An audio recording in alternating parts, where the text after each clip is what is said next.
Hi and hello, I am Athena Pontin here. Welcome to the Anatomy for the Biomedical Engineers classroom once again. Today we are going to see the next topic. That is, in the previous class we saw the external anatomy of the kidney. Today we are going to see the cross-sectional view of the kidney, that is internal parts of the kidney, and what are the parts and where it is available and what is the use, all the things we are going to discuss today. Come, let me start the class now.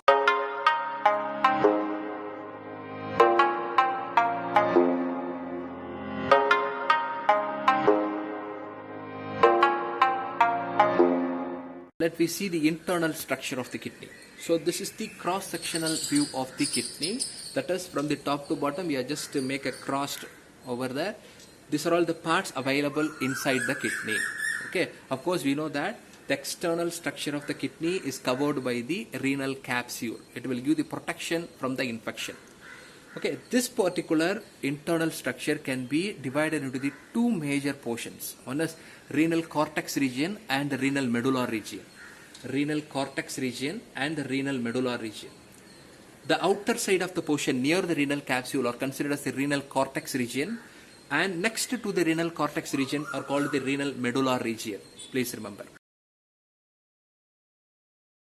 Let me see the renal cortex region and the renal medulla region here.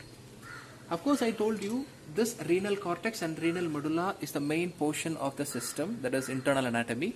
In that, the outer region that is near the renal capsules are called the renal cortex region, and inside that the region called the renal medulla region. Here in the renal medulla region, 8 to 18 lobes are present, that is cone-shaped lobes are present here like this particular cone-shaped lobes. These are all the cone-shaped lobes are present in the medulla of the region. That particular cone-shaped structure consists of so many calyxes that are called as the renal pyramids.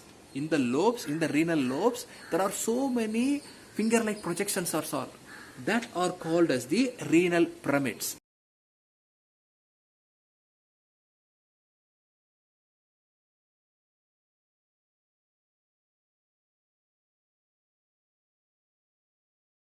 That renal pyramids that is moving towards the hilus region, that is hilus region is nothing but the entry point of the ureter and the renal artery and the renal vein. I already told in the external anatomy. That particular renal pyramids that is moving towards the hilus region, the end of the renal pyramid, there is a small projection called as the papilla.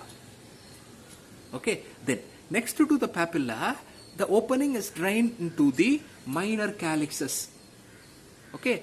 Then from the minor calyxes, it is open into the higher portion, that is in the long opening side, that is called as the major calyxes.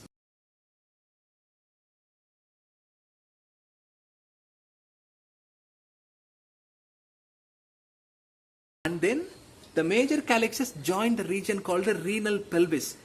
Renal pelvis. From this particular region only, all the pyramids, they drain their wastage material, and this particular renal pelvis collected all the urine here. Okay, please remember.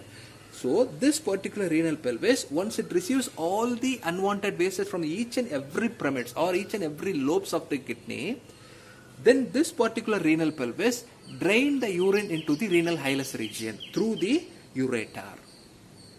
So once the ureter collect the urine, this particular urine is sent into the urinary bladder and it's sent to the through the urethra.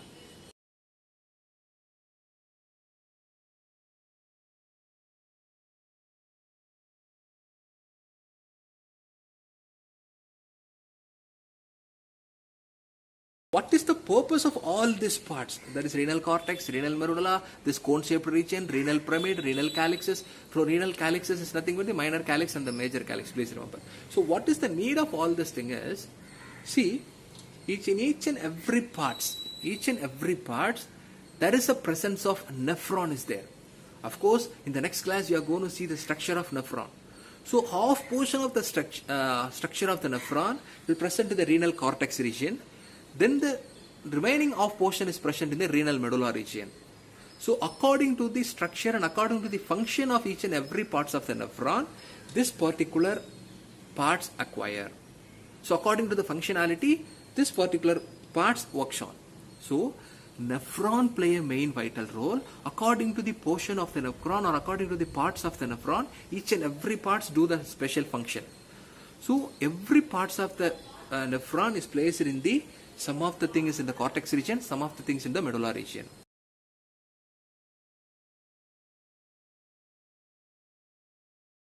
So the internal anatomy parts you need to remember, from the order you need to remember, then it is very comfortable for you to memorize everything. Okay, so that's all. So in the next class we are going to see, including this particular parts, we are going to see the internal section of this particular internal parts of the anatomy, that is called as the nephron. The nephron is the structural and functional unit of this particular urinary system. The urine is formed, the sum of the liquid and nutrients is absorbed from the liquid, all the thing is done by this nephron. Okay, that nephron can be discussed in the next class. Structure, function, all the things. Okay, thank you.